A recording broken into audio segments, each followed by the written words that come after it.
Okay, so I found out that parking lot D is closed for a little while. They're going to be turning it into campsites, which is kind of cool because for the longest time you couldn't stay over here. Overnight camping. Ooh, that's going to get things interesting, right? Anyways, so I had to park at parking lot C, which is fine, you know, it's just as close to the area that I need to be. But I wanted you guys to see a few things. First things first. They have these map stations here in every one of the parking areas, and what's cool about them is that if for some reason you didn't get it in the front, and for some reason you didn't get one at the office, you can just come right on here, open this box, and you can pull out a map. Now, if you're an eyeball kind of person and you don't need a map, well, then just know that most of the information is right here.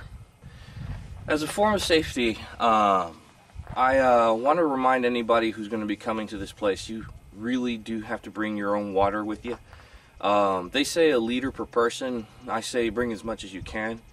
You have to know that there's no facilities once you leave the parking spaces, so don't do that. The other thing that you need to consider for when you're riding a bike, don't forget your helmet. It's not cool to die, okay? This place is very dangerous. I don't care how good you are. You can see that me, being the fat ass that I am, I'm still going to be wearing this helmet because I don't have enough cushion here to protect me from some of the things. And you have to think of it this way, guys. How's an ambulance going to get to you? It's not going to be that easy. And I've heard the stories, and so I don't want anybody to have those problems. What's going to happen is that from here in parking lot D that I'm at for right now, I'm going to go to the front country, and something that's going to be a little different. On my prior shows, I kind of wanted to start from the beginning all the way to the end. This place is too big.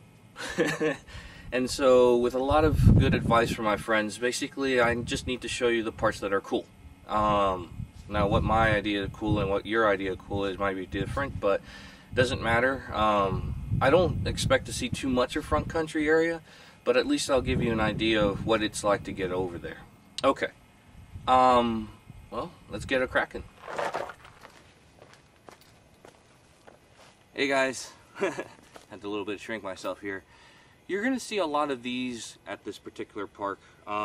It's obvious. They're sign markers, and in here they tell you a lot of things. First things first, that hikers are available, that bicycles can go through here, that you can take a dog with a leash in this particular trail. This one says no horseback riding. Anyways, they're all over the place. What's most important is looking at the top, because that tells you what trail that you're at.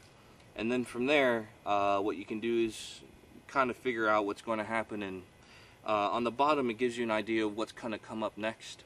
So keep out an eye for these. They're all over the place in this park.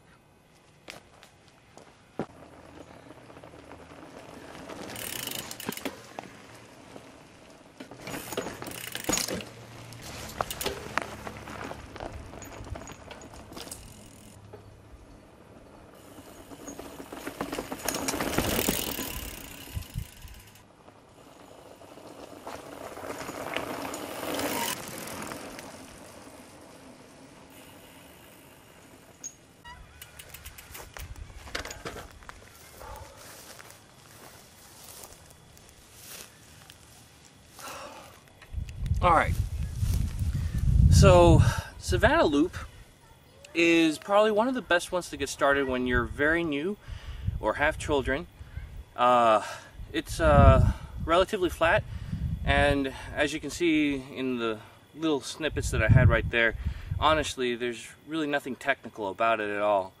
Well, I can't really let up onto anything else on that one, so what we're going to do now is we're going to hit up for Lytles Loop and see what that one looks like, okay?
So I just finished doing Lytles loop, and I enjoyed it very much. So between both of Savannah and Lytle, that's about 10 miles of riding right there.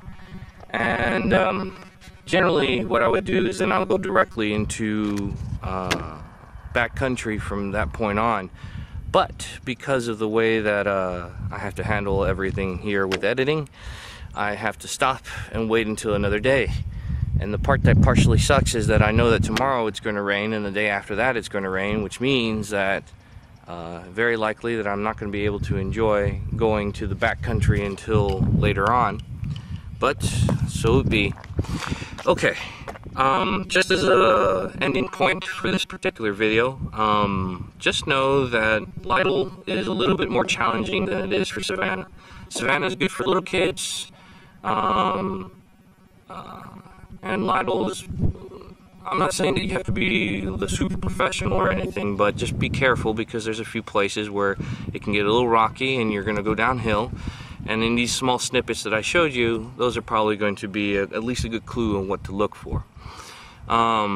What's going to happen next is that the next time I come out here to Government Canyon, we're going to be concentrating on basically the most popular trails to use over here. There's several of them, but I'll wait until then to be able to bring them up.